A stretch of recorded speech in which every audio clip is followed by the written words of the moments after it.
আমার দেবররা যখন আসে তখন খুব ভালো লাগে, ওদের অল্প স্বল্প রান্না করে খাওয়াতে পারলেও আমার খুব ভালো লাগে। আসসালামু আলাইকুম, আমি Meherunnesa cooking and blog page থেকে আজকে একটি রান্নার ভিডিও নিয়ে চলে আসলাম, লং ভিডিও আর কি। এই তো আমার দেবরা আসতেছে, এই জন্য আমি একটু রান্নাবান্না করে নিচ্ছি। একটু ফিরনি রান্না করলাম, আমার রান্না করা নাকি বেস্ট ফিরনি ছিল এটা। তারপর হচ্ছে আমি ওদের জন্য রান্না করবো একটু সবজি।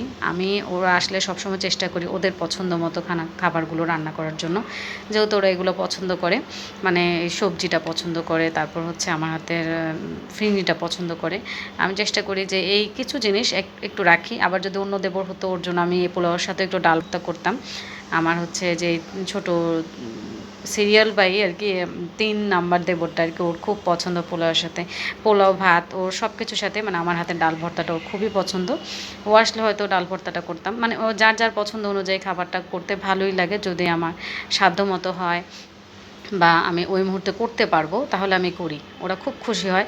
আসলে ওদের হচ্ছে ওদের খাওয়াতে আমার এই জন্য এত ভালো লাগে, ওরা না অল্পতে খুবই সন্তুষ্ট, খুবই সন্তুষ্ট। মানে আর হচ্ছে আপনি যেভাবেই রান্না করে দেন, ওরা এত প্রশংসা করবে, মানে প্রশংসার জন্যই আসলে ভালো লাগে, শুনতে ভালো লাগে এই আর কি। যাই হোক, আমি একটু সবজি রান্না করে নিচ্ছি। আমার দেবরের খুবই পছন্দ এই সাদা সবজিটা।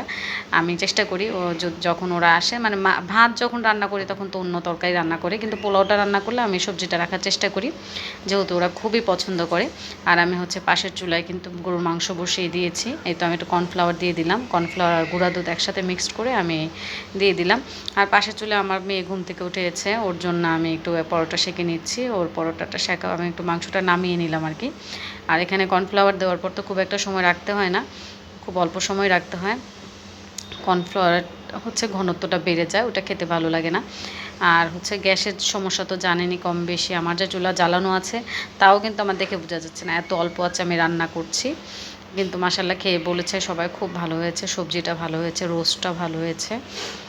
এখন আমার সবজিটা কিন্তু প্রায় এই যে এখনও ফুটে ওঠেনি, যখন ফুটে উঠবে এটা তো হচ্ছে আমি একটু লিকুইড দুধও পরে অ্যাড করেছি, মনে হলো যে অনেক শুকিয়ে গিয়েছে, একটু শেষে আমি একটু ঘি দিয়ে দিচ্ছি সবজিতে। হচ্ছে মানে শেষে একটু ঘির স্মেলটা ভালোই লাগে, বাটার দিয়েও অনেকে হচ্ছে রসুন কুচিটাকে জাল দেয়, রসুন কুচিটাকে ভাজে।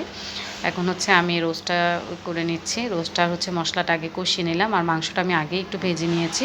এটা হচ্ছে আমি মুরগির হচ্ছে লেগ পিসগুলো এনেছিলাম, এনে আমি এটাকে ভেজে নিয়েছি আগে, তারপরে এটাকে মশলাগুলোকে সবগুলোকে কষিয়ে নিয়ে এখন আমি দিয়ে দিচ্ছি। আর শেষে একটু গুঁড়া দুধ তো দেবই, গরু মাংস রোস্ট এগুলোতে আমার শেষে গুঁড়া দুধ দিলে ভালো লাগে। আমি উপরে একটু বেরেস্তা দিয়ে নামিয়ে নিব, পরে স্মেলটা ভালো লাগবে।